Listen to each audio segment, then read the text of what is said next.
ரொம்ப எமோஷனலான ஒரு விஷயம் தான் இது எனக்கு. ஏன்னா ஒரு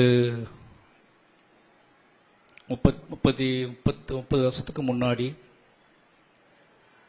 ஒரு நள்ளிரவில் ஒரு தாய் 2 பசங்களை மேல் சட்டை இல்லாமல் கூட்டிக்கிட்டு புளியங்குளத்திலிருந்து ஒரு 5 கிலோமீட்டர் நள்ளிரவில் நடந்து அழுகையோடும் கதறலோடும் போய் போலீஸ் ஸ்டேஷனில் வாசலில் போய் தனக்கு நடந்த அநீதிக்காக பேசிட்டு 2 குழந்தைங்களையும் மடியில் போட்டு தூங்க வச்சு திருப்பி காலையில் போலீஸ் ஸ்டேஷனை கூட்டிக்கிட்டு போனாங்க.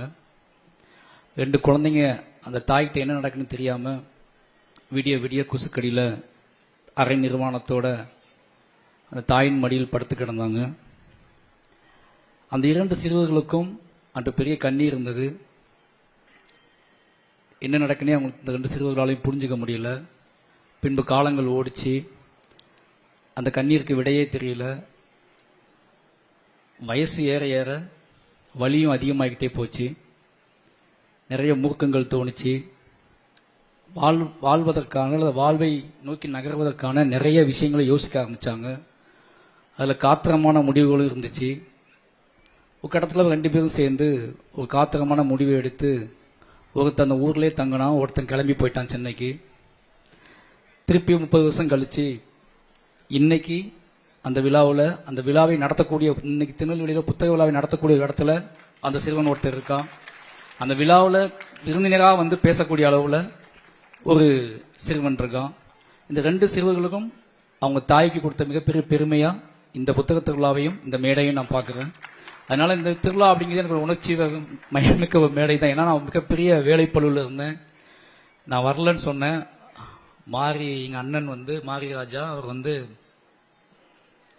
இதுக்கு தான் நீ ஜெயிச்ச யான் வச்சுக்கோன்னு சொன்னாங்க. இங்கே வந்து பேசுறதுக்கு தான் நீ ஜெயிச்சேன்னு சொன்னார். அதனால நான் கிளம்பி வழி இல்லாமல் வந்துட்டேன். ஏன்னா எனக்கு ஒரு மண்ணோட உஷ்ணம் பிடிக்காம அந்த மண்ணுக்குள்ள இருக்கக்கூடிய நிறைய கேள்விகளை புரிந்து கொள்ள முடியாம, அந்த மண்ணில் நிலவக்கூடிய மேடு பள்ளங்களை தெரிந்து கொள்ள முடியாம, அந்த மண்ணுக்குள்ள நிகழக்கூடிய வன்முறையை புரிந்து கொள்ளாம ஓடி போன ஒருத்தனை திருப்பி கூட்டிட்டு வந்து அந்த மேடையில் நிப்பாட்டி பேசுன்னு சொன்னா அவன் என்ன பேசுவான்னு ஒரு கேள்வி இருக்கு. அந்த மாதிரியான ஒரு பெரிய மன உளைச்சல தான் நான் இப்போ நின்றுகிட்டு இருக்கேன். இதே ரோட்ல நான் பெரும் பசியோடு அலைஞ்சிருக்கேன். இதே சாலையில் இன்னொரு நாள் இடுப்புல கத்தியோடு அலைஞ்சிருக்கேன்.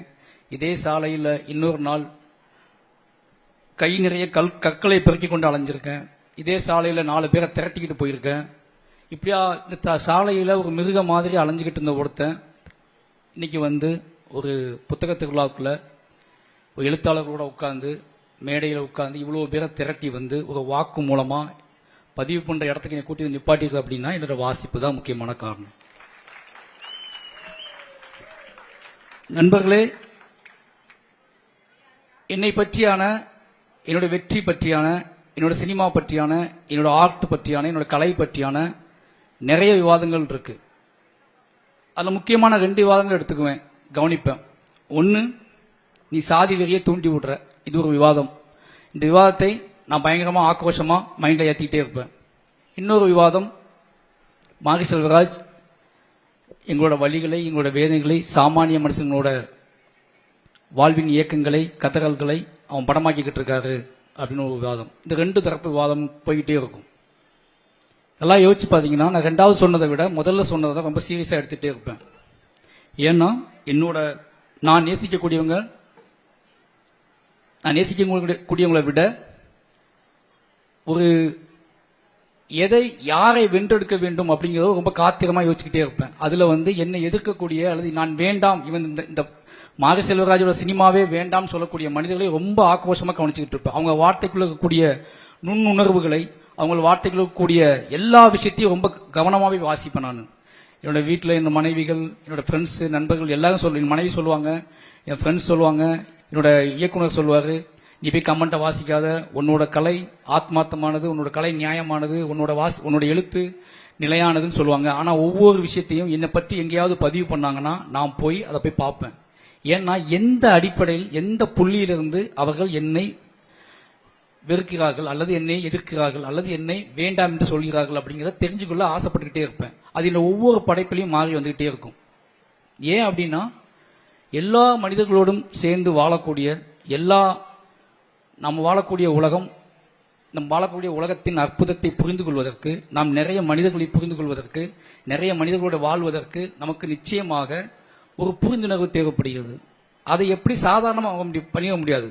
எழுதும் போது கண்டுபிடிச்சலாம். பேசுறத நான் விட்டுருவேன். ஆனா ஒருத்தங்க உட்கார்ந்து எழுதுவான்ல, மாரி செல்வராஜை திட்டி யாராவது பேசியிருந்தாலும் நான் கேட்கவே மாட்டேன். ஆனா மாரி செல்வராஜை திட்டியோ இல்ல மாரி செல்வராஜை புறக்கணித்தோ யாராவது ஏதாவது எழுதியிருந்தாங்கன்னா நான் போய் வாசிப்பேன். ஏன்னா ஒரு மனிதன் எழுதும் போது தன் அகத்திலிருந்து எழுதுவதாக நான் ரொம்ப நம்புவேன். அவன மந்தைக்குள்ள இருந்தோ அகத்தில இருந்தோ அவன் ஆத்மார்த்தமா அதை எழுதுறான்னு நம்புவேன் நான். ஏன்னா அவன் அதுவா தான் இருக்கா அப்படின்னு நம்புவேன் நான். ஏன்னா எழுத்தின் மீது எனக்கு ஒரு பெரிய பிரியம் வந்துச்சு. அது காரணம் என்ன அப்படின்னா, எனக்கு தெரியும் நான் எப்படி இருந்தேன், எங்கிருந்து எப்படி கிளம்பி போனேன், இந்த திருநெல்வேலி மண்ணில் இருந்து நான் எப்படி கிளம்பி போனேன்னு எனக்கு தெரியும். என்கிட்ட இப்போ தலைப்பு கேட்டான். எங்க அண்ணன் மாரிராஜா தாசில்தார் மாரிராஜா தலைப்பு என்னன்னு சொல்ல அப்படின்னாரு. நான் எல்லா புக்கையும் அங்கே தலைப்பெல்லாம் வாங்கி பார்த்தா எனக்கு தலைப்பே தெரியல. மாரி செல்வராஜன் தலைப்பு வச்சுக்கோன்னு சொல்லிட்டேன் நான். ஏன்னா நானே ஒரு தலைப்பு தான் இந்த ஊர்ல இப்போதைக்கு. எதுக்காக சொல்றேன் அப்படின்னா, என்னோட இங்க வரும்போதெல்லாம் நான் என்னை பத்தி மட்டும் தான் யோசிப்பேன். ஒவ்வொரு சாலை, ஒவ்வொரு தெரு, ஒவ்வொரு மனிதர்களை கடக்கும் போது இப்போ நான் பார்க்கும் போதே என்னை அறியாமலே யாரோ ஒருத்தர் சிரிக்கிறாங்க, என்னை பார்த்து யாரோ ஒருத்தர் முறைக்கிறாங்க. இது எல்லாமே ரொம்ப அந்யோன்யமா ஃபீல் ஆகுது. இது எப்படி அப்படின்னா, ஒரு மனுஷனை தொடர்ந்து உன்னிப்பா கவனிக்கிற முகங்களை நீங்க பார்க்கும்போது, உங்களை ஒருத்தர் உன்னிப்பா கவனிக்கிறாங்க அப்படின்னா அந்த முகங்களை பார்க்கும்போது உங்களுக்கு ஒன்னும் அச்சம் வரும், இல்ல பொறுப்பு வரும், இல்ல ஏதோ ஒரு வித உணர்வு உங்களை தொந்தரவு செஞ்சுக்கிட்டே இருக்கும். திருநெல்வேலிக்கு நான் எப்போ வந்தாலுமே அந்த அச்ச உணர்வு எனக்கு இருந்துகிட்டே இருக்கும். அது காரணம், என்னைய ரொம்ப உள்ளார்ந்தமா கவனிப்பாங்க மக்கள். என்னோட நடை, உடை, பாவனைகள், இவன் சொல்வது அத்தனையும் உண்மையா, இவன்கிட்ட நேர்மை இருக்கா, இவனை ஏற்றுக்கலாமா, இவனை ஏற்றுக்க முடியாதா, இப்படின்னு நிறைய விஷயத்தோட என்னை பார்ப்பாங்க. அது காரணம் என்னன்னா, என்னோட எழுத்துல இருக்கக்கூடிய காத்திரம், என்னோட எழுத்துல இருக்கக்கூடிய நியாயமான நேர்மையான வாழ்க்கையை நான் நேரடியா பதிவு செய்ததுனால அவங்களுக்கு இந்த வாழ்வை புறக்கணிக்கவும் முடியல. இந்த வாழ்க்கை என்ன சொல்றது, இந்த வாழ்க்கையை புறக்கணிக்கவும் முடியல. இது என்னோட வாழ்க்கை இல்லைன்னு சொல்லவும் முடியல. இங்கு திருநெல்வேலியில் நிகழாத இது வாழ்க்கை இது அப்படின்னு சொல்லவும் முடியாது. அதனால அவங்க என்ன பண்ணுவாங்கன்னா, என்னோட தனி மனித, என்னோட வாழ்வை, என் வாழ்வுக்குள் இருக்கக்கூடிய சிக்கல்களை அல்லது என் வாழ்வுக்குள் இருக்கக்கூடிய அகந்தையை எதையோ ஒன்றை கண்டுபிடித்து என்னை நிரூபிப்பதன் மூலமாக என்னுடைய ஒட்டுமொத்த அரசியலையும் புறந்தள்ளி விடலாம் அப்படின்னு ஒரு வேலை நடந்துகிட்டே இருக்கும். நான் அதுக்காகவே மெனக்கிட்டு என்ன பண்ணுவேன் அப்படின்னா, என்னை சரி செஞ்சுக்கிட்டே வந்துகிட்டு இருப்பேன். பிழையற்ற மனுஷங்க யாருமே இல்லை. நான் பெரும் பிழைகளோடு பிறந்த ஒருத்தன் தான். அதான் சொல்றேன்ல, இந்த வீதியில நான் இடுப்பில் கத்தியோடு அலைஞ்ச ஒரு இளைஞன் தான் நானும். சட்டக்கல்லூரி படிக்கும்போது ஒரு சென்னை போயிட்டு வாழ்க்கையில இதே மாதிரி நகரத்தில் அலைஞ்சிட்டு இருக்கும்போது நமக்கு தோணுன ஒரு முக்கியமான விஷயம் என்ன அப்படின்னா, நாம இது எப்படி சொல்ல போறோம், இது என்ன செய்ய போறோம், நம்ம சொன்ன கேட்பாங்களா, நம்ம சொன்னா புரியுமா, இவங்களுக்கு என்ன மொழியில சொல்றது, என்ன ஆட்டிடியூட்ல சொல்றது அப்படிங்கிற பெரிய குழப்பம் எனக்கு இருந்துச்சு. என்கிட்ட நிறைய கதை இருக்கு, நிறைய விஷயம் இருக்கு, என்னை பத்தி ஒரு அடையாளம் இருக்கு. ஆனா அதை கேட்பதற்கோ அதை நின்று பேசுவதற்கோ எங்க சென்னையில் யாருக்கு தெரியும், நமக்கு ஒருத்தரும் தெரியாது. நான் சென்னை முழுவதும் நான் நடந்து திரிஞ்சிருக்கேன், சென்னை முழுவதும் அலைஞ்சிருக்கேன். ஒரு 6-7 மாசம் எங்கெங்கயோ படுத்து புரண்டு எந்திரிச்சிருக்கேன் நான்.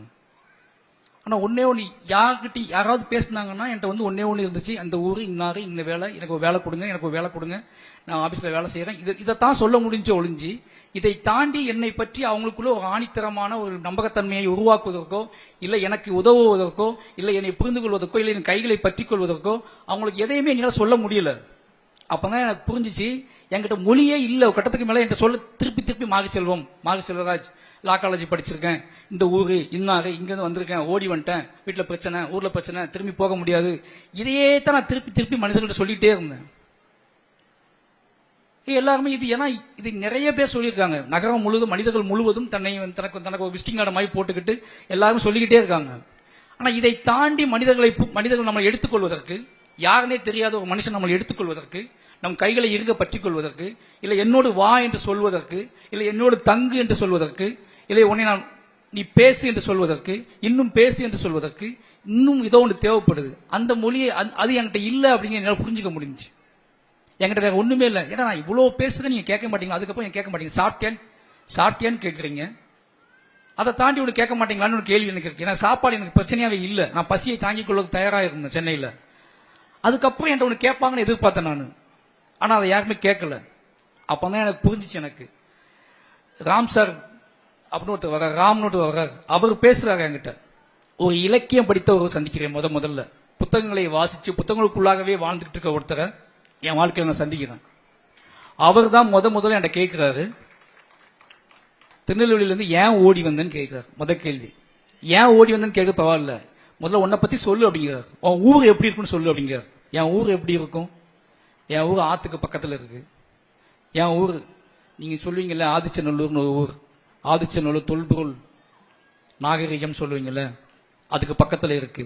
சரி, அதுக்கப்புறம் சுத்தி வயக்காடு இருக்கும், அதுக்கப்புறம் சைட்ல குளம் இருக்கும், அதுக்கப்புறம் ரோடு இருக்கும், அதுக்கப்புறம் நிறைய ஆடு மாடு 500 வீடு இருக்கும், அதுக்கப்புறம் எனக்கு சொல்ல தெரியல.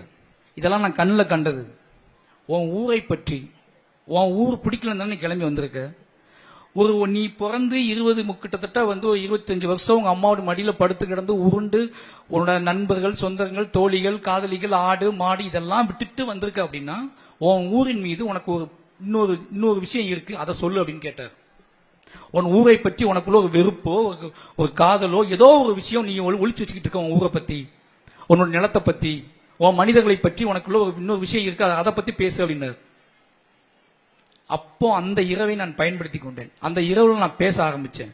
என்ன சொல்லலாம்னா, என்கிட்ட இருக்க மொழியை பயன்படுத்தி, என்கிட்ட இருக்க மொழி கூட கிடையாது அப்போ, என்கிட்ட இருக்க குறைந்தபட்ச ஞாபக சக்தியை பயன்படுத்தி, எனக்கு விழுந்த அடிகளை பயன்படுத்தி, எனக்கு விழுந்த நண்பர்களை பயன்படுத்தி அவங்களெல்லாம் ஞாபகத்தை கொண்டு வந்து ஏதோ என்னையால முடிஞ்ச தத்தைக்கா புத்தைக்கான்னு எதையோ சொல்லி முடிச்சேன். அந்த ஒரு இரவு, அந்த இரவு அந்த மனிதர் புரிந்து கொண்டார், இவங்கிட்ட அழிக்க முடியாத நினைவுகளும் அழிக்க முடியாத வரலாறுகளும் இவனால ஒரு விஷயத்தை உருவாக்க முடியும். மிகப்பெரிய வலியோடும் வேதனையோடும் மிகப்பெரிய வாழ்வோடும் தமிழ் வாழ்க்கையில் சொல்லப்படாத ஒரு வாழ்க்கையை எடுத்துட்டு வந்திருக்கான் இவன் அப்படின்னு ராம்சார் புரிஞ்சுக்கிட்டார். அவர் படித்த இலக்கியத்தின் வழி, அவர் கற்றுக்கிட்ட ஒரு மொழியின் வழி, அவர் தேடிக்கிட்டு இருந்த இந்த ஒரு பெரிய தாக்கத்தின் வழி, தமிழ் சமூகத்தின் சொல்லப்படாத ஒரு மிகப்பெரிய வாழ்வை அப்படியே அடியோட புடிஞ்சுக்கிட்டு இவன் சென்னைக்கு ஓடி வந்திருக்கான். அது அவன் கையில் இருக்கிறது அவனுக்கே தெரியல அப்படிங்கிறத அவர் புரிஞ்சுக்கிட்டார். அது புரிஞ்ச உடனே உனக்குள்ள ஒரு விஷயம் இருக்கு, உன் நெஞ்சுக்குள்ள ஆழமா இருக்கு, உன்னால அதை எடுத்து சொல்ல முடியல. அப்ப என்ன பண்ண போற, எனக்கு எப்படி சொல்றேன்னு தெரியல சார் அப்படின்னு சொன்னப்போ அப்பதான் எடுத்து கையில கொடுத்தார், புத்தகங்களை எடுத்து கொடுத்தார். முதல் புத்தகமா சிதம்பரம் நினைவுகள் ஒரு புத்தகத்தை கொடுத்தார். அதை மொழிபெயர்த்தது சைலஜா அக்கா தான் மொழிபெயர்த்தாங்க. ஒரு மலையாள கவிஞனோட புத்தகம் அது.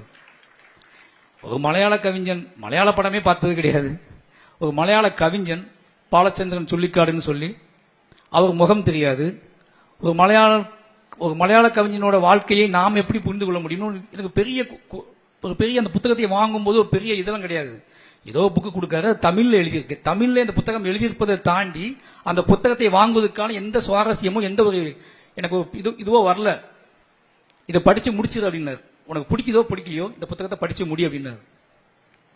அப்ப நான் யோசிச்சுட்டு சரி ஓகே, வீட்டில் ஏமாத்துற மாதிரி, நண்பர்களை ஏமாத்துற மாதிரி, வாத்தியார்களை ஏமாத்துற மாதிரி நம்ம ஏமாத்த போறோம்னு சொல்லிட்டு என்னோட இந்த புத்தகத்துல ஒரு முதல் கதையை படிப்போமேன்னு படிச்சேன். என் வாழ்க்கையில படிச்ச முதல் கதை.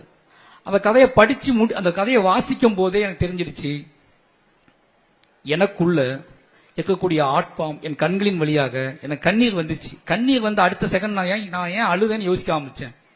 ஒரு மனுஷன், யாருன்னே தெரியாத ஒரு மனுஷன் கேரளாவில் வாழ்ந்துட்டு இருக்கான், பாலச்சந்திரன் சொல்லிக்காடுன்னு பேரு, அவனோட உருவம் தெரியல, அவனோட சவுண்ட் எனக்கு கேட்கல. நான் வாசிக்கும் போது என்னோட சவுண்ட் தான் எனக்கு கேட்குது.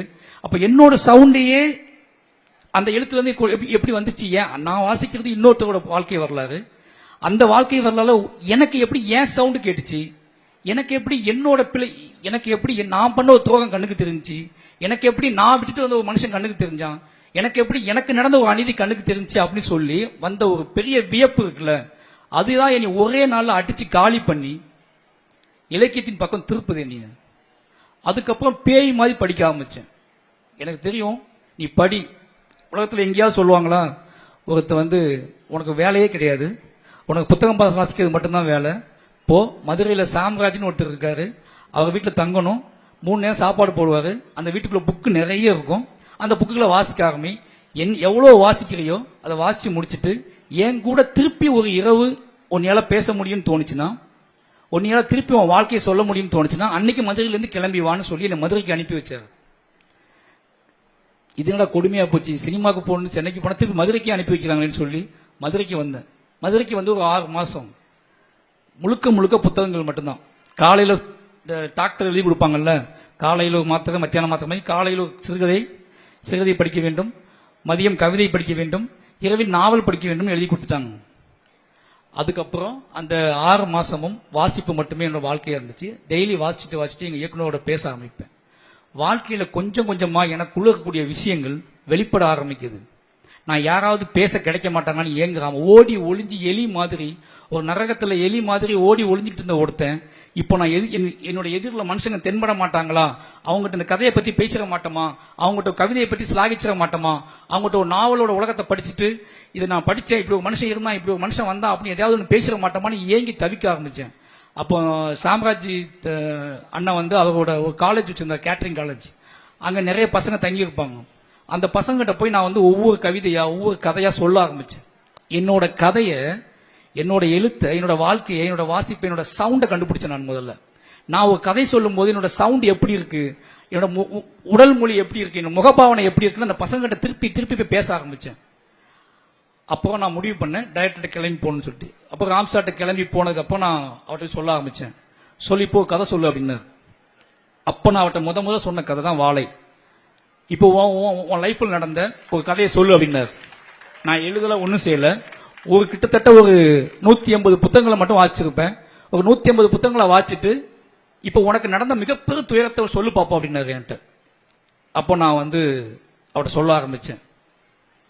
சொல்ல முதல் வரி சொன்னேன் அவர்கிட்ட. நான் ஒரு சின்ன பையன் சார், அந்த பையனுக்கு கழுத்து வலிக்கும் சார், திங்கக்கிழமையான கழுத்து வலிக்கும், வெள்ளிக்கிழமையான கால் வலிக்கும் சார் சொன்னேன். இப்படிதான் ஓப்பனா பண்ண ஆரம்பிச்சேன். ஏன் வெள்ளிக்கிழமையான கால் வலிக்குது, திங்கக்கிழமையான கழுத்து வலிக்குது? வெள்ளிக்கிழமை அவன் ஸ்கூலுக்கு விட்டு போகும்போது சனி ஞாயிறு வேலைக்கு போகக்கூடாதுங்கிறதுக்காக காலை முன்னால குத்திக்கிட்டு போவான். திங்கக்கிழமை அவங்க அம்மா அவன் பொய்யெல்லாம் கண்டுபிடிச்சி அடிச்சு விரட்டி சனி ஞாயிறு வேலைக்கு அனுப்பிடுவாங்க. திங்கக்கிழமை அவன் வரும்போது கழுத்து வலியோட ஸ்கூலுக்கு வருவான். இதுதான் சார் அந்த பையனோட கதையை தான் உங்களுக்கு சொல்ல போறேன் அப்படின்னு. இதுல இருந்து வாழை கதையை அவர் கேட்க ஆரம்பிச்சார். அந்த வாழை கதையை கேட்டு முடிச்சுட்டு அப்போ இன்னொன்னு சொன்னார், இதை நான் முதல் படமா பண்ணலான் இருக்கேன் சார் அப்படின்னு. அப்போ அவர் சொன்னாரு, இந்த படம் முதல் படமா பண்ணதுக்கான படம் கிடையாது அப்படின்னாரு. எனக்கு ஆச்சரியமா இருந்துச்சு. சார் அது பட்ஜெட்லாம் தேவைப்படாது சார், இது வந்து ஒரு 50 லட்சம் வந்தா பண்ணிடுவேன் சார் அப்படின்னு சொன்னேன். நான் 50 லட்சம் வந்தா பண்ணிடுவேன், பட் இந்த கதையை பார்ப்பவர்கள் மாரி செல்வராஜ்னா யாருன்னு தெரிஞ்சதுக்கு அப்புறம் இந்த படத்தை அவங்க பார்க்கணும் அப்படின்னாரு. அப்ப நான் என்ன பண்றதுன்னு யோசிச்சிட்டே இருந்தேன். அப்புறம் என்ன சார் பண்றது, வேற ஒரு கதையை ரெடி பண்ணு போ அப்படின்னாரு. நீ வெற்றி பெற்று மாரி செல்வராஜ் ஒரு கதை உலகம், உன்னோட கதாபாத்திரங்கள் திருநெல்வேலி தமிழ்நாடுக்கெல்லாம் சுத்த ஆரம்பிச்சு, மாரி செல்வராஜோட சினிமா கிராஃப்ட்னு ஒன்று தெரிஞ்சு, மாரி செல்வராஜுக்கு ஒரு திரைமொழி பிடிபட்டு, அதுக்கப்புறம் மாரி செல்வராஜோட கதையை, சொந்த கதையை மாரி செல்வராஜை மாரி செல்வராஜையும் நம்ம திரையில பார்க்க போறோம்னு வந்து திரையில உட்காரும் போது இந்த கதையை சொல்லு அப்படின்னாரு. அப்போ அதுக்கப்புறம் எழுத ஆரம்பிச்சதான் பெரியன் பெருமாள். அதுக்கப்புறம் திருப்பி கதை சொல்றேன் நான் அவர்கிட்ட. இப்படி தொடர்ந்து ஒருத்தர் வந்து உங்களை உட்கார்ந்து வச்சு உங்களோட கேள்வி கேட்டு உங்களோட பதில் சொல்லி அவங்களை எழுத வச்சு திருப்பி திருப்பி எழுத வச்சு திருப்பி திருப்பி பேச வச்சு, நான் மட்டும் எழுத்தை மட்டும் கசப்பா நினைச்சிருந்தேனா, வாசிப்ப கசப்பா நினைச்சிருந்தேனா, ஏன்னா ராம்சார்ட்ட நான் மட்டும் இல்ல, அவர் எனக்கு மட்டும் உதவி செஞ்சா நினைச்சிட்டு இருக்கீங்க. என்னையே மாதிரியே அவர் கிட்டத்தட்ட 50 பேரை உருவாக்குனாரு. அந்த 50 பேரோட அந்த 50 பேருக்கு இருந்த நோயை விட எனக்கு நோய் அதிகமா இருந்துச்சு. எனக்கு டோஸ் அதிகமா கொடுத்துட்டே இருந்தார், எனக்கு பசி அதிகமா இருந்துச்சு, எனக்கு மாத்திரை அதிகமா கொடுத்துட்டே இருந்தார். நான் கொஞ்சம் வேகமா படிக்க ஆரம்பிச்சேன். நான் அவர் நிழல்ல அவர் பின்னாடியே ஓட ஆரம்பிச்சேன். வாசிச்சு வாசிச்சு கொண்டு போய் கடைசியா கொண்டு சைலஜா வீட்டுமா நிப்பாட்டினார். இவன் ஒன்று எழுதியிருக்கான புக்கா போடுங்க அப்படின்னு சொன்னார். அந்த தாமரப்பள்ளியில் கொல்லப்படாதவர்கள் தான் என்னோட முதல் தொகுப்பு. நீ யோசிச்சு பார்க்கும்போது எனக்கு வந்து என்னோட படங்களை விட, நான் திரைக்கதை எழுதிய நாட்களை விட, இந்த 5 படங்களோட வெற்றியை விட, தாமரப்பணியில் கொல்லப்படாதவர்கள் அப்படிங்கிற புத்தகத்தை எழுதும் போது இருந்த காத்திரமான வாழ்வு இருக்குல்ல, இப்ப நினைச்சாலும் எனக்கு உடம்புலாம் நடுங்கும். அந்த கதையை எழுதும் போது, அந்த கதைகளை யோசிக்கும் போது. ஏன் அப்படின்னா, உங்களுக்கு ஒரு படம் எடுப்பது எனக்கு நிறைய பேர் இருக்காங்க. ஒரு கேமராமேன் இருக்காரு, ஒரு எடிட்டர் இருக்காரு, ஒரு மியூசிக் டைரக்டர் இருக்காரு, ப்ரொடியூசர் இருக்காரு, ஆர்டிஸ்ட் இருக்காங்க, என்னோட உதவி இயக்குநர்கள் இருக்காங்க, இவ்வளவு பேர் இருக்காங்க. நான் சோர்ந்து போகும்போது என்கிட்ட சப்போர்ட் பண்ண ஆள் இருக்காங்க. இதை செட் பண்ணு சொன்னா செட் பண்ணிடுவாங்க, வேலை செய்யணும் வேலை செஞ்சிடுவாங்க. எப்பவுமே ஸ்பாட்ல 500 பேர் இருப்பாங்க. ஆனா எழுதும் போது என்கிட்ட யாருமே இருக்க மாட்டாங்க, நான் மட்டும் தனியா உட்காந்து எழுதிட்டு இருப்பேன். அப்ப திருநெல்வேலியில் எனக்கு நிகழ்த்தப்பட்ட அல்லது தொடர்ந்து மக்களுக்குள்ள நடந்துகிட்டு இருக்க எல்லா விஷயத்தையும் யோசிச்சு அதை திருப்பி யோசிக்க வரும் பாருங்க ஒரு வாழ்க்கையோட வலி, உச்சமான வலி. அந்த வலியை வச்சுக்கிட்டே எழுதப்பட்டதுதான் தாமிரபரணி கொல்லப்படாதவர்கள். இதை தாமிரபரணி கொல்லப்படாத எழுதி முடிச்சு அந்த புத்தகமா வந்ததுக்கு அப்புறம் சொன்னா நம்ப மாட்டீங்க, எங்கெங்க இருந்தோ வந்து கூப்பிட்டாங்க, நீ எங்கெங்க இருந்தோ கூப்பிட்டு பேசினாங்க, அவார்டு கொடுத்தாங்க நம்ம. ஆனா திருநெல்வேலியில இருந்து எனக்கு வந்து பெருசா யாருமே போன் பண்ணி பேசினது எனக்கு சரித்திரமே கிடையாது, அது ஞாபகமே இல்லை. அப்பதான் யோசிச்சு நான் திருநெல்வேலினா நீங்க வந்து அக்கா வண்ணதாசன் சார் இவங்களாம் நினைச்சக்கூடாது, அவங்களாம் எழுத்தாளர்கள், அவங்க பேச தான் செய்வாங்க, படிக்க தான் செய்வாங்க. நான் கேட்டது திருநெல்வேலியில் இந்த கதைக்கு சம்பந்தப்பட்டீங்கன்னா இந்த கதையில ஒரு டைட்டில் இருக்கு, தாமிரபரணி கொல்லப்படாதவர்கள் சொல்லி.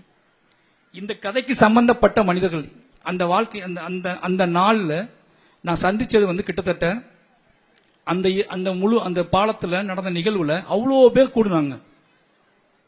அதுல இருந்து ஒரு போன் எனக்கு வருமா, அங்க இருந்து தப்பிச்சு என் கூட தப்பிச்சவங்கிட்ட ஒரு போன் வருமா, அதுல இறந்து போனவங்கிட்ட ஒரு போன் வருமா, அதை வழிநடத்தினவங்கிட்ட ஒரு போன் வருமான்ட்டு பல நாள் ஏங்கி இருக்கேன். நான் வந்ததே கிடையாது. அப்ப திருப்பி மறக்க வேண்டிய எழுத ஆரம்பிச்சேன். எழுதும் போது எல்லாமே நம்ம படம் பண்ணுவோமா மாட்டோமான்னு தெரியாது. எல்லாம் ஒருவேளை படம் பண்ணாம முடியாம போயிட்டா என்ன பண்றது அப்படிங்கிற பயத்திலேயே எங்கிட்ட இருக்க எல்லா உண்மையும் சொல்லிட்டு போயிடணும் நம்ம அப்படின்னு சொல்லிட்டு தொடர்ந்து எழுத ஆரம்பிச்சேன். அப்பதான் ராம் சார் நிப்பாட்டி சொன்னாரு, எழுதுனது போதும், உங்க ஊருக்கு எழுத்து கொஞ்சம் கஷ்டம் போல இருக்கு, உங்க ஊரை நீ எழுதி கொண்டு ஊருக்கு கடத்த முடியாது போல இருக்கு, நீ படம் பண்ணியே ஆகணும் அப்படின்ட்டார். நான் நினைச்சுக்கிட்டேன், சார் எனக்கு எழுத்து நல்லா வருது சார், நான் இப்படியே இருந்துக்கிறேன் சார், ஒரு ப்ரொடியூசர்ட்ட போய் கதை சொல்லி என்ன முடியுமான்னு தெரியல அப்படின்னு சொன்னேன் நான். அப்ப அவர் சொன்னாரு, நீ எழுதுனா இங்க வாசிக்க ஆள் இருக்காங்களா, உங்க ஊர்ல வாசிக்க ஆள் இருக்காங்களா அப்படின்னு கேட்டார். திருநெல்வேலியில வாசிப்பாங்களான்னு கேட்டார். அது கொஞ்சம் டவுட் தான் சார் சொன்னேன் நான். அப்ப திருநெல்வேலியில் என்ன பிடிக்கும், திருநெல்வேலியில் சினிமா பிடிக்கும், சினிமாவை பைத்தியமாய் பார்ப்பாங்க, தியேட்டர்ல போய் காத்து கிடந்து கொண்டாடி பார்ப்பாங்க. அப்ப சினிமா பண்ணு, அத்தனை சினிமாவை மாத்து முடியுமான்னு கேட்டாரு. முடியும் சார்னு சொல்லி அப்படிதான் அத்தனை எழுத்தையும் சினிமாவா மாற்ற வேண்டிய கட்டாயத்துக்கு நான் உள்ளாக்கப்பட்டேன். இல்லைன்னா நான் கண்டிப்பா ஒருவேளை நீங்க எல்லாம் எழுத்து நல்லா வாசிச்சிருப்பீங்க அப்படின்னா நான் சினிமாவை எடுத்துக்க மாட்டேன்.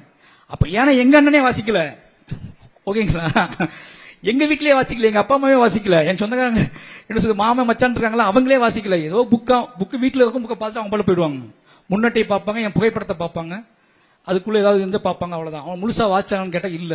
ஏன்னா நான் எழுதின புத்தகத்தை பத்தி எங்க வீட்டுல உள்ளவங்களே என்கிட்ட பேசினது ரொம்ப கம்மி, டிஸ்கஷனே பண்ணல என்கிட்ட. அப்ப புத்தகத்தின் மூலமா இவங்களை சென்றடையவே முடியல, இவங்களை டிஸ்கஸ் பண்ணவே முடியல. அப்படிங்கும்போது சினிமா வழியில சினிமா எடுத்தா அவனு, ஏன்னா சினிமா அவங்க பயங்கரமா கொண்டாடுறாங்கன்னு தெரிஞ்சுதான் சினிமா பண்ணணும்னு முடிவு பண்ணேன். அப்போ ஒரு எழுதி முடிச்சுட்டு அந்த எழுத்தை திருப்பி சினிமாவை ஆக்குறது இன்னும் கஷ்டம். ஏன்னா சினிமாவில் எழுத்துல வெற்றி தோல்வியே கிடையாது, ஒரு எழுத்தாளனுக்கு வெற்றி தோல்வியே கிடையாது.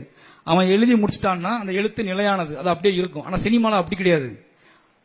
ரிலீஸ் பண்ண அன்னைக்கே தெரிஞ்சவன் நீ வெற்றியா தோல்வியான்னு சொல்லி அடிச்சு காலி பண்ணி அனுப்பி விட்டுருவாங்க. அப்ப இதை ஜெயிச்சே ஆகணும் அப்படின்னு ஒரு கேள்வி வேற இருக்கு. ஜெயிச்சே ஆகணும், நம்மளை நம்பி ப்ரொடியூசருக்கு நம்ம பணம் திருப்பி கொடுத்தாகணும். அவர் மாரி செல்வராஜ் கதை பண்ணாருன்னா கண்டிப்பா அது ஓடு, மக்களுக்கு பிடிக்கும் அப்படிங்கிற பெரிய நம்பிக்கை அவங்களுக்கு விதைச்சாகணும். அப்ப இன்னொரு எக்ஸ்ட்ரா ஒரு மொழி தேவைப்படுது. சினிமா எழுத்து மொழியை விட சினிமா மொழியும் கத்துக்க வேண்டியிருக்கு. அப்ப அதையும் மூக்கமா கத்துக்க வேண்டிய தேவை எனக்கு வருது.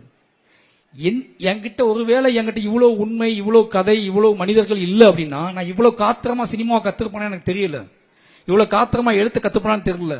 இங்க உள்ள மனிதர்கள் கொடுத்த சுமை வந்து என்கிட்ட ரொம்ப அழுத்தமா ஆழமா இருந்ததுனால அது அழுத்த எப்படியாவது இதை சொல்லிடணுமே அப்படிங்கிற பயத்துலதான் நான் எழுத்த பயங்கரமா வாசிப்பை பயங்கரமா எடுத்துட்டு போனேன், சினிமாவை பயங்கரமா எடுத்துட்டு போனேன். நிச்சயமா என்னோட ஏதோ ஒரு உழைப்பு, நான் வந்து நம்பி வாசிச்சது, நம்பி எழுதினது ஏதோ வகையில ஒரு மிகப்பெரிய வெற்றி எனக்கு கொடுத்துருக்கு. அப்படின்னா அதுக்கு முக்கிய காரணம், ஒரு மனிதர் என்னை தொடர்ந்து வாசிக்கலன்னா உன் மொழி நீ வந்து இதை வாசிக்காம விட்ட, உனக்கு ஒரு விஷயம் தெரியாம விட்டுச்சு அப்படின்னா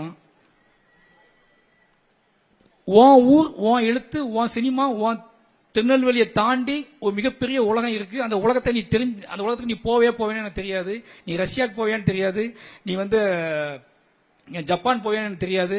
ஆனா இதை நீ இங்க இருந்துகிட்டே போக முடியும்னா நீ வாசிச்சிரு. நீ வாசிச்சு முடிச்சுட்டா உனக்கு தாஸ்தோவஸ்கி தெரிவாரு, நீ வாசிச்சு முடிச்சுட்டா உனக்கு எல்லா ஊர்ல கூட எழுத்தாளர்களும் உனக்கு தெரிய ஆரம்பிப்பாங்க, நீ வாசிச்சு அப்படி சொன்னார். அந்த வாசிக்க தான் எனக்குள்ள ஒரு மிகப்பெரிய ஒரு நம்பிக்கை ஏற்படுத்துச்சு. நான் நிறைய நாள் சொல்லுவேன் எங்க நண்பர்கள்ட்ட பார்க்கும்போது, திருநெல்வேலிக்கு வந்தோம்னா சட்டக்கல்லூரி மாணவர்கள் நிறைய பேர் சொல்லுவேன், யாருக்கிட்டையுமே பிரச்சனை பயம் என்னன்னா எனக்கு என்ன பேசுனே தெரியாது. இங்க ஒவ்வொரு டைம் திருநெல்வேலி வரும்போது நான் ஏதோ பேசுவேன், அவங்க ஏதோ பேசுவாங்க, ரெண்டு பேரும் பேசிக்கிட்டே சிரிச்சுக்கிட்டே இருப்போம். ஒரு ஆழமான உரையாடலுக்கு வழியே இருக்காது. அதனாலேயே திருநெல்வேலி வர்றத ரொம்ப கம்மி பண்ணிக்குவேன். ஏன்னா இங்க என்ன தேவைன்னு எனக்கு ஒரு பெரிய குழப்பம் இருக்கு. திருப்பி திருப்பி மனிதர்கள்ட்ட பழைய விஷயத்தை கடத்துவது, பழைய விஷயத்தை சொல்வது அப்படிங்கிறது அது வேற எதுக்காகவும் இல்லை.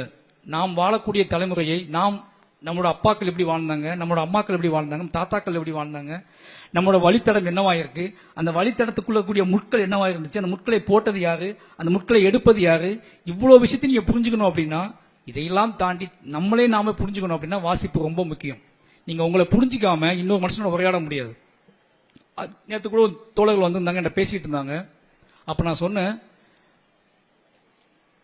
இன்னைக்கு திருநெல்வேலியில என்ன மாதிரியான உரையை நிகழ்த்துவதே எனக்கு தெரியல அப்படின்னு சொன்னேன். ஏன் அப்படின்னாங்க, மற்ற ஊர்ல பேசும்போது நான் ஒரு எழுத்தாளர், நான் ஒரு சினிமா இயக்குனர் அப்படின்னு சொல்லிட்டு நான் பேசிடுறேன். ஆனா திருநெல்வேலியில நான் ஒரு விக்டிமா நின்றுகிட்டு இருக்கிறேன். வீட்டை விட்டு ஓடி போனவன் திரும்பி வந்திருக்கான். அவன் தேர்ந்த மொழியை வச்சு பேசுவான், அவன் இதை வச்சு பேசுவான். அப்படி பேசுவான்னா எல்லாரும் நான் என்ன சொல்றேன் எல்லாமே ஞாபகத்துக்கு வரும், யாரை பார்த்தாலும் ஞாபகத்துக்கு வரும். இப்ப நான் என்னன்னு பேசுறதுன்னு தெரியாம குழம்பிக்கிட்டு இருக்கேன்னு சொன்னேன்.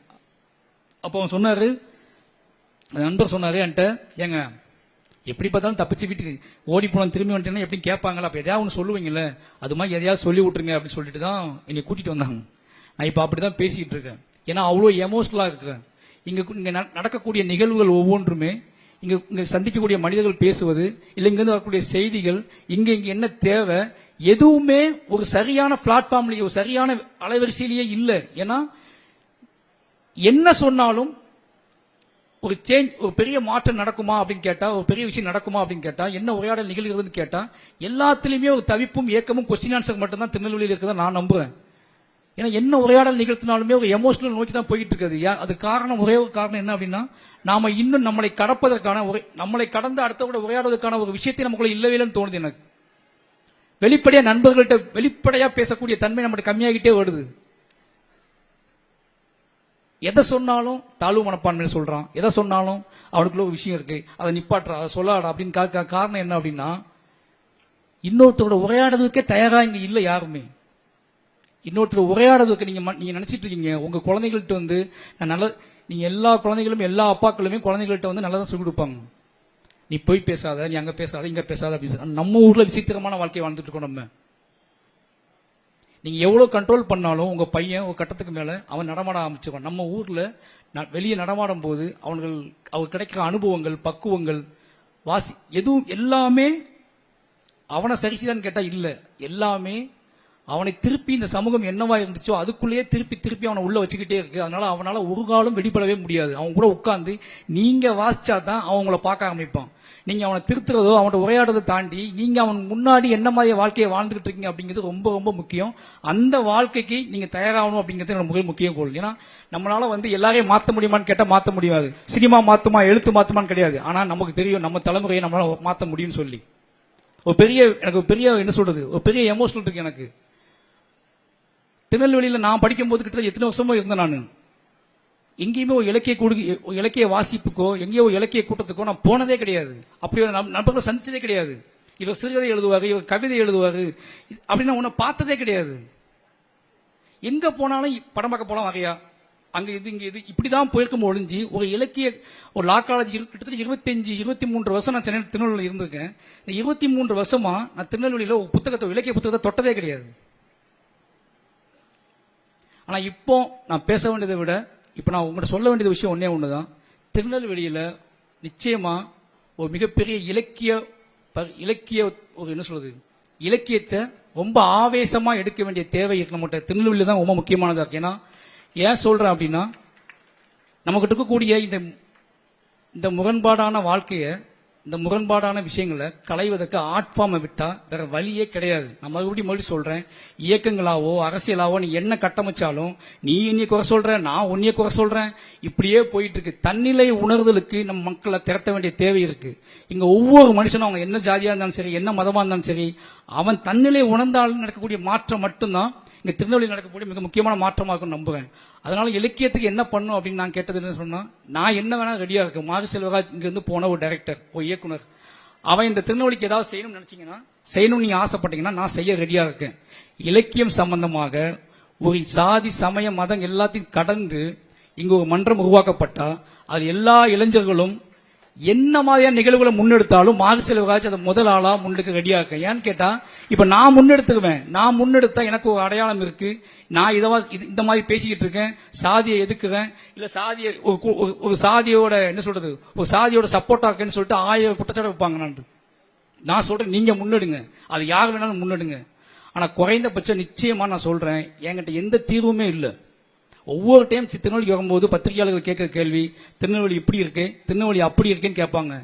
எனக்கு என்ன பதில் சொல்லுன்னு தெரியல. ஏன்னா 40 வருஷமா அதையே பார்த்துக்கிட்டு இருக்கோம். இலக்கியம் வாசிக்கிறோம் அப்படின்னா இலக்கியம் வாசிக்கிறோம், பேசுறோம், போயிடுறோம். இளைய தலைமுறையை ஒன்னா சேர்ந்து வாசிக்கிற ஒன்று உருவாக்க வேண்டிய தேவை நம்ம இருக்குன்னு நினைச்சிட்டு இருக்கேன். அதுக்காக முன்னெடுப்பை யாராவது முன்னெடுத்தா மார்க் செல்வராஜ் முதல் ஆளாக நின்று அதை வழிநடத்த, அது என்ன சொல்றது, அதுக்கான பெரும் பங்களிப்பை கொடுப்பதுக்கு நான் தயாராக இருக்குன்னு சொல்லிக்கிறேன். ஏன்னா நிச்சயமா அது மட்டும்தான் தீர்வோன்னு எனக்கு தெரியுது. எனக்கு என்னமோ தோணுது, ஒரு மார்க் செல்வராஜ் இந்த மாதிரி தமிழ்நாடு ஃபுல்லா தெரிஞ்ச ஒரு மார்க் செல்வராஜை ஒரு எழுத்தும் வாசிப்பும் இப்படி உருவாக்கி இருக்கு அப்படின்னா நிச்சயமா அந்த எழுத்தும் வாசிப்பு திருநெல்வேலியை மாற்ற முடியாதா என்ன? திருநெல்வேலியை நிச்சயமா மாற்ற முடியும். ஆனா அதுக்கான ஒரு ஏற்பாடை நிச்சயமா இங்க உள்ள இளைஞர்கள் சாதி மதம்லாம் கடந்து அதை செய்யணும்னு ஆசைப்படுறேன். அப்படி அவனை செஞ்சா அதுக்கான முழு ஒத்துழைப்பு இருக்கும். எனக்கு வேற என்ன பேசுன்னு தெரியல. ஏன்னா வேற ஒரு கண்டென்ட், வேற ஒரு இடம் நம்ம பேசிடலாம். தெரியுது ஃபுல்லாமே ஏதோ முகத்துல எல்லா முகத்துக்குள்ளேயும் நான் ஏதோ ஒரு வகையில இன்னைக்கு எனக்கு ஒரு பதட்டத்தை உண்டாக்குது. பார்க்குற முகங்கள் எல்லாமே பதட்டத்தை உண்டாக்குது. அந்த பதட்டத்திலே நான் பேசிக்கிட்டு இருக்கேன். என் வாழ்க்கையில என்னைக்கு பதட்டம் போகும்னு எனக்கு தெரியல.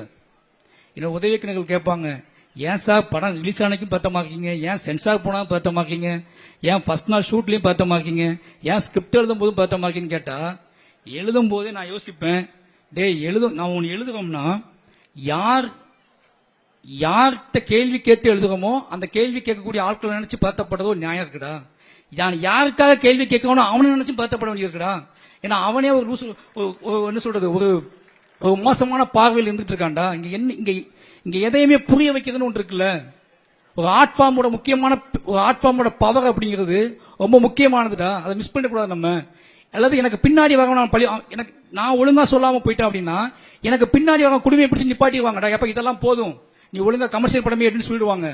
நாம தோத்தோம் அப்படின்னா மார்க் செல்வராஜுக்கு தோல்வி அப்படிங்கிறது, மார்க் செல்வராஜோட வெற்றியை எப்படி நிறைய இளைஞர்களோட வெற்றியா பாக்குறாங்களோ அதே மாதிரி மார்க் செல்வராஜ் தோத்தா அது இந்த மாதிரி நிறைய இளைஞர்களோட தோல்வியா பார்க்கப்படும்.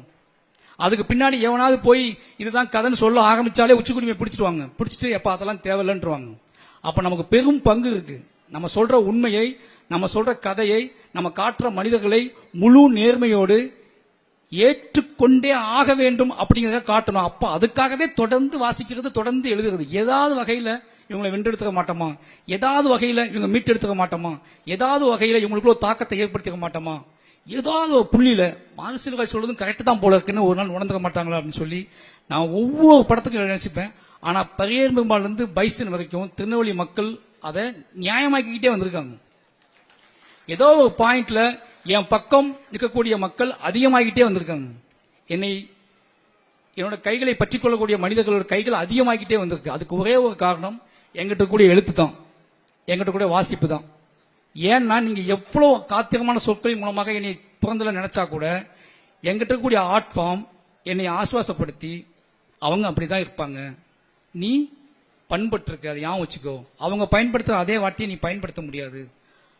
அவங்க தள்ளுற அதே கைகளை கொண்டு நீ அவங்கள தள்ள முடியாது. அப்போ உனக்கு பிரத்யேகமான கைகள் தேவை, உனக்கு பிரத்யேகமான சொற்கள் தேவை. அப்ப நீ போய் வாசி. உன்னைய 10 பேர் வந்து எதுக்குறாங்க அப்படின்னா, 10 பேர் உன்னை தள்ளுறாங்க அப்படின்னா அந்த 10 பேரையோடையும் நீ உரையாடுவதற்கு இன்னும் பிரத்யேகமான வார்த்தைகள் வேண்டும், இன்னும் பிரத்யேகமான சொற்கள் வேண்டும். போய் வாசி. உன்னோட ஆயுதம் முழுக்க புத்தகங்களுக்குள்ளதான் இருக்கு. போய் வாசின்னு எனக்கு சொல்லிக்கிட்டு எப்பெல்லாம் இனி ரொம்ப ஆவேசமா எதிர்கொள்ள ஒரு கூட்டம் வருமோ அப்பெல்லாம் நான் போய் ஒளிஞ்சுக்கிற இடம் புத்தகங்கள் தான். என்னையால அவங்கள வந்து ஆவேசமா பேசி சண்டை போடலாம் முடியும். திருப்பி அவங்க கேட்கிற அவங்க எங்கிட்ட வந்து இன்னொரு மார்க் செல்வராஜை உருவாக்க பயங்கரமா முயற்சி பண்ணிட்டே இருக்காங்க. எங்கிட்ட வந்து பழைய மார்க் செல்வராஜை தோண்டி எடுக்க ட்ரை பண்ணிட்டே இருக்காங்க. ஆனா மறுபடியும் சொல்றேன், பழைய மார்க் செல்வராஜ் இருக்கான்ல, அந்த பழைய மார்க் செல்வராஜ் புது மார்க் செல்வராஜ் கிடையாது. அந்த பழைய மார்க் செல்வராஜ் தான் வாசிக்க ஆரம்பிச்சான். அது ஒரு செடி, அது ஒரு வேர். பழைய மார்க் செல்வராஜ் அந்த வேர் இருக்கு. அந்த வேர் தான் இவ்வளவு பெரிய மரமா மாறிச்சு. அந்த வேருக்குள்ள அவ்வளவு வலியும் வேதனையும் ஆக்ரோஷம் இருக்கு. ஆனா அவன் பரப்பிய கிளை இருக்குல்ல, அது நிழலை மட்டும் கொடுக்கக்கூடியதா இருக்கும். அதுக்கு அதுக்கு ஒரே ஒரு விஷயம், அவன் வாசிச்ச வாசிப்பு. அந்த மனிதர்கள் எழுத்தாளர் யாருன்னே தெரியாத எழுத்தாளர்கள் எத்தனையோ உலகத்துல இருந்து எத்தனையோ நாடுகள்ல இருந்து எனக்கு கொடுத்த விஷுவல்ஸ் இருக்குல்ல. நான் இங்க இருந்து ரஷ்யாவை பார்த்திருக்கேன். அந்த விஷுவல்ஸ் என்னை அவ்வளவு பண்படுத்தி இருக்கு. தயவு செஞ்சு தோழர்களே, தயவு செஞ்சு நண்பர்களே, உங்களுக்கு ஏதோ வகையில நீங்க பிடிக்கும் என்றால், ஏதோ வகையில் சினிமா பிடிக்கும் என்றால், இல்லை ஏதோ வகையில நீங்கள் ஏற்றுக்கொண்டீர்கள் என்றால், தயவு செஞ்சு உங்கள் குழந்தைகளோட உங்கள் வீடுகளோட உரையாடுங்க, புத்தகங்களை வாசிங்க. புத்தகங்களை வாசிக்கிறது அப்படிங்கிறது ஒரு மேல்தட்டு பழக்கம். புத்தகங்களை வாசிக்கிறது அது சும்மா அது ஒரு ஃபேண்டசி. புத்தகங்களை வாங்கி வைக்கிறது கிடையாது. புத்தகங்களை வாசிப்பது என்பது நீங்க உங்களை பற்றி என்ன சொல்றது, உங்களுக்கான நிழலை நீங்களே உருவாக்கிக் கொள்வதற்கான ஒரே வழி புத்தகங்கள் மட்டும்தான். இதெல்லாம் உங்களால் உங்க பையனால உங்களுக்கு நிழல் தர முடியாது, உங்க காதலியால் நிழல் தர முடியாது. இது எல்லாமே டெம்பரவரி தான். உங்களுக்கு உங்க காதலியோ நண்பனோ மனைவியோ இல்ல அப்பாவோ தரக்கூடிய நிழல் அத்தனையுமே டெம்பரவரி தான். உங்களுக்காக நீங்களே ஒரு நிலையான நிழலை நீங்கள் வாழும் காலம் முழுவதும் உருவாக்க வேண்டும் என்றால் அதுக்கு ஒரே வழி வாசிப்பு மட்டும்தான். ஏன்னா வாசிக்க வாசிக்க உங்களுடைய இதயமும் உங்களுடைய மனமும் பண்பட்டு உங்களை எவ்வளவு பெரிய சிக்கல்களில் இருந்தும் அதை எப்படி கையாள வேண்டும், எப்படி சொற்களை பிரயோகிக்க வேண்டும். முதல்ல திருநெல்வேலிக்கு தேவையானது கையாள்வது. எல்லாம் டக்கு டக்குன்னு ஆக்ரோஷமா நம்ம பேசிடுவோம். இப்ப நான் பார்ப்பேன், எங்க வீடுகளில் பார்ப்பேன், நான் சொந்தக்காரங்க வீடுகளில் பார்ப்பேன், ஒரு சாதாரண சண்டையை மிகப்பெரிய பிரளயமா எடுத்துட்டு போவாங்க. அங்க பயன்படுத்தக்கூடிய வார்த்தைகள் இருக்குல்ல, அதுதான் ரொம்ப மோசமாகும். ஏன்னா திருப்பி கூப்பிட்டா அவங்க நான் ஏன்டா அப்படி பேசினேன் அப்படிம்பாங்க. ஏன்னா உன்ட்ட வேற வார்த்தையே உன்ட்ட இல்ல, நீ அப்படி பேசக்கூடிய ஆள் இல்லையடா, ஏன் அப்படி பேசணும்னு கேட்டா பாவம் அவன்கிட்ட வேற வார்த்தையே இல்ல. ஏன்னா திருப்பி திருப்பி அம்மாக்கள் வழியாகவோ அப்பாக்களின் வழியாகவோ தெருக்களின் வழியாகவோ நண்பர்கள் வழியாகவோ போலீஸ்காரர்கள் வழியாகவோ இல்ல யார் வழியாகவோ கேட்டு கேட்டு கொஞ்சம் வார்த்தைகள் இருக்கு, அதை வச்சுக்கிட்டே நம்ம வாழ்க்கையை வாழ்ந்துகிட்டு இருக்கோம். திருப்பி திருப்பி சண்டையா அழுகையா கோவமா துரோகமா அந்த வார்த்தைகளை எடுத்து எடுத்து பேசிட்டு இருக்கோம்.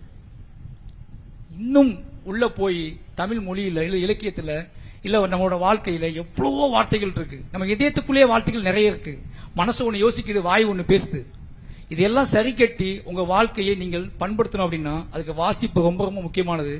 நீங்க வாசிக்கிறது அப்படிங்கிறது, மறுபடியும் சொல்றேன், வாசிக்கிறதுங்கிறது ஒரு எப்படி ஒரு அனிச்சை செயல் மாதிரி நிகழ்ந்துச்சுன்னா இன்னும் பெட்டராக இருக்கும். காலைல எந்திரிச்சு ஒரு சிறுகதையை வாசிக்கிற மாதிரி, காலைல எந்திரிச்சு ஒரு புத்தகத்தை வாசிக்கிற மாதிரி, எப்படி நீங்க போன் எடுத்து நோண்டுறீங்கல்ல அது மாதிரி வாசிப்பு பக்கம் நீங்க திரும்பினீங்க அப்படின்னா உங்கள் உடல் மொழி மாறும், உங்களுடைய பார்வை மாறும், எவ்வளவு பெரிய எதிரி வந்தாலும் அவங்கள்ட்ட பேசுற தன்மை மாறும். அது உங்களை எவ்வளவு அழகா காட்டும் அப்படிங்கறத நீங்க அதுக்கப்புறம் தான் உணர ஆரம்பிப்பீங்க. எத்தனை மேக்கப் போட்டாலும் என்ன விஷயம் பண்ணாலும் மாறாத நம்மளோட அழகு.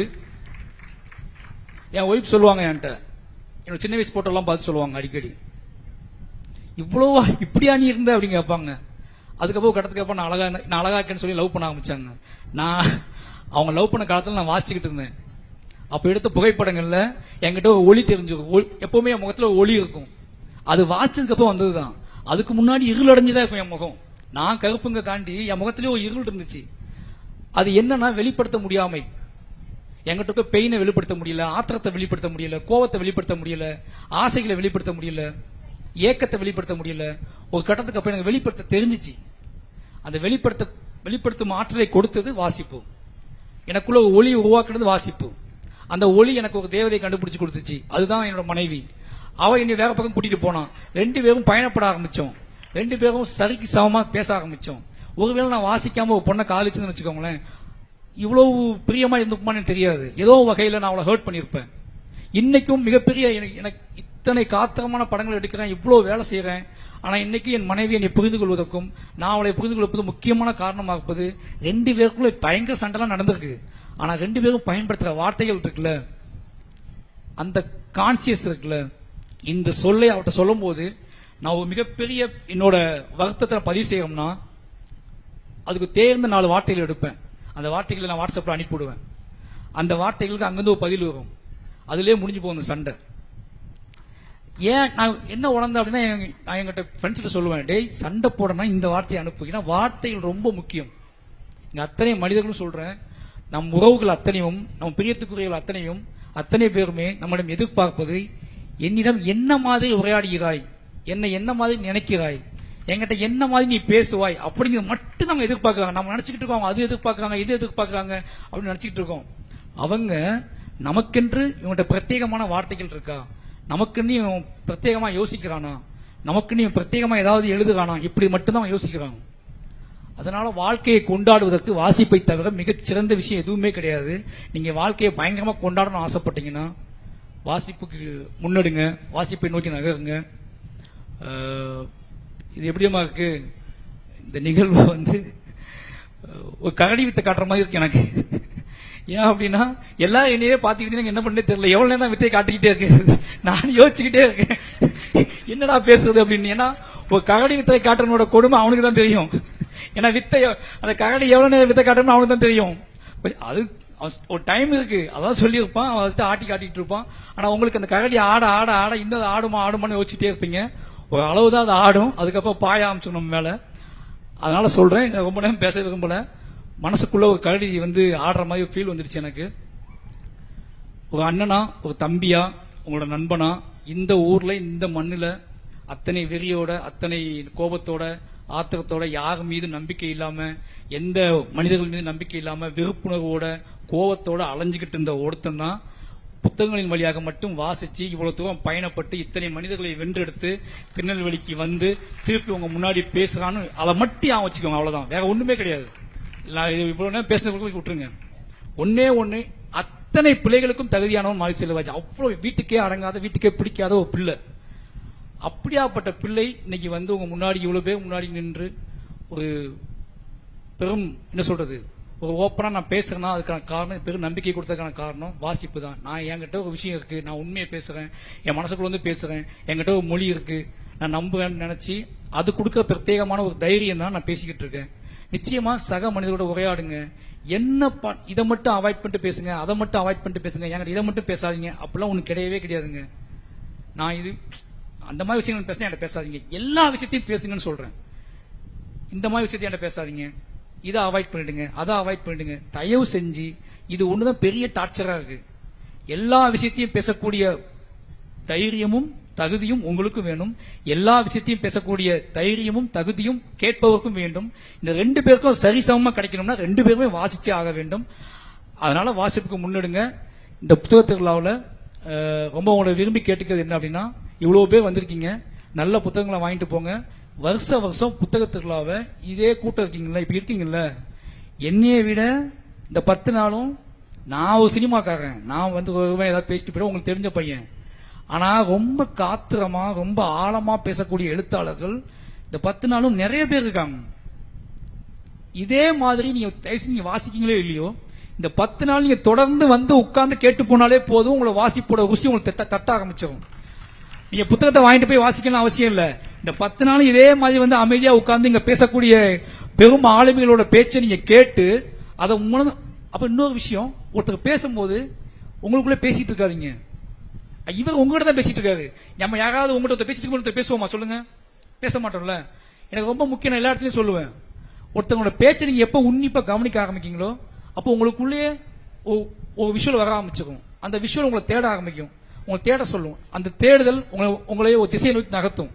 தயவு செஞ்சு உரையாடல்களை கவனிக்க ஆரம்பிங்க. வாட்ஸ்அப்ல யூடியூப்லயே மூழ்கி கிடக்காதீங்க, வாட்ஸ்அப்லயே மூழ்கி கிடைக்காதீங்க. நேரடியான பெரும் உங்களை சந்திச்சு தன்னோட வாழ்க்கை அனுபவத்தையும் வாசிப்பு அனுபவத்தையும் சொல்லக்கூடிய நிறைய ஆளுமைகள் திருநெல்வேலிக்கு வந்துட்டு இருக்காங்க.